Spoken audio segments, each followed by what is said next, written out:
wombats we've got left.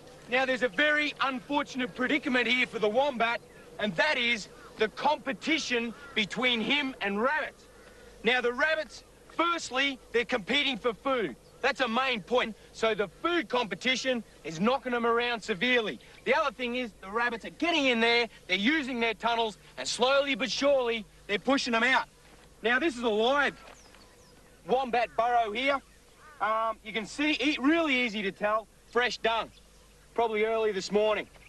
Real problem for the wombat, that competition between him and rabbits, but equally as importantly, we've got a combination of feral dogs breeding with the dingo, and they're certainly taking their fair share of the wombats. The original section of dingo fence has been replaced by a new fence further east. But in places, the old fence still does the job of holding back the movements of these wild dogs.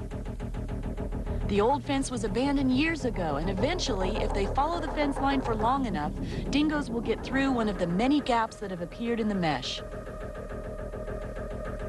Throughout our entire drive, we haven't seen a single live dingo. But getting camera shots of the fence from the air flushed them out of their hiding places in the countless wombat burrows.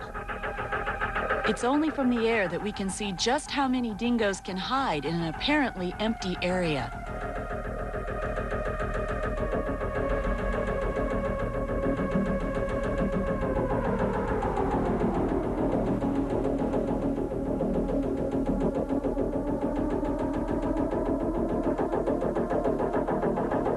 The dingoes seem surprised that their speed isn't enough. They look back, bewildered by the strange sight of people and cameras flying above them. Snake! So you stay in the truck.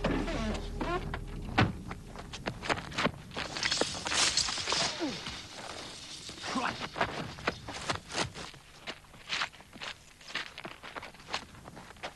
Hey.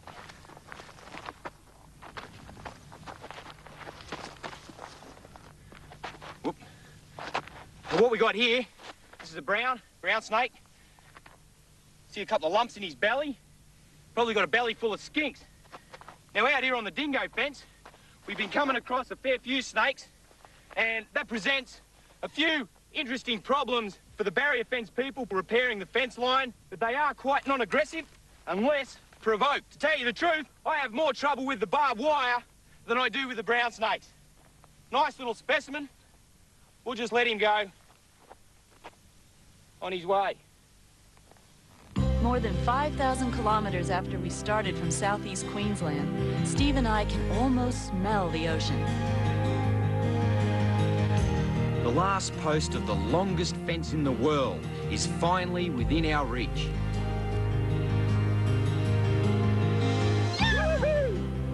Happy days! Look at the view! Wow! This is just great. We made it! Woo!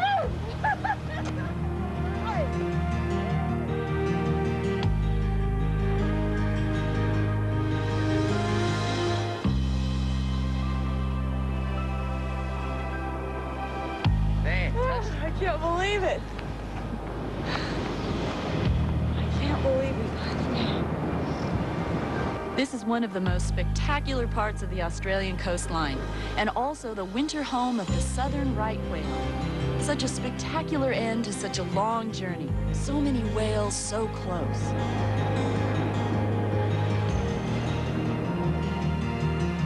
Wow, this is the day of my life. This is unbelievable. We've just traveled thousands and thousands of kilometers through the most arid parts of Australia.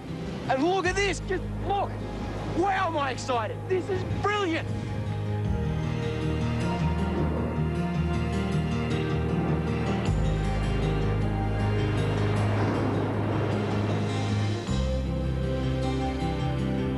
Well, it's been a long trip, but this is our reward. This is a southern right whale, and we're very lucky to get to see them. There's only about 3,000 left in the entire world, so we're happy to see that they're breeding and doing well. We're only a couple of 100 feet from them. You feel like you just reach out there and pat them. To be able to get here and enjoy this is absolutely superb. Once in a lifetime, I guess. After the break, those amazing whales teaching their calves to survive in the open sea.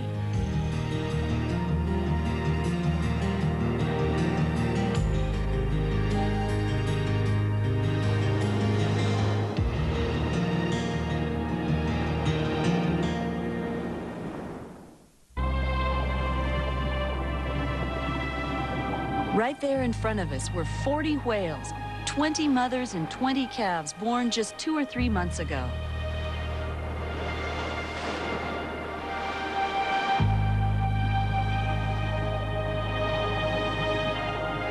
Every whale is individually identified by those lumps on their noses known as callosities.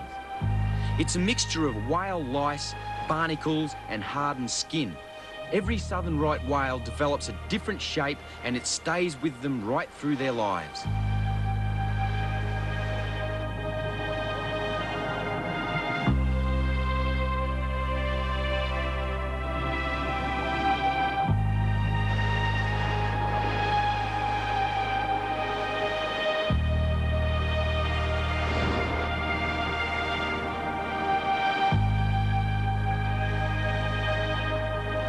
The mothers came to this part of the Great Australian Bight specifically to give birth. The calves would have frozen to death in the cold Antarctic waters where they spend the rest of the year. That nuzzling is just what it seems, affection between a mother and its baby. The calf is always trying to keep eye contact with its mother. These whales just love touching each other. Even when they're fully grown, southern right whales will rub against each other out of pure, affectionate good nature.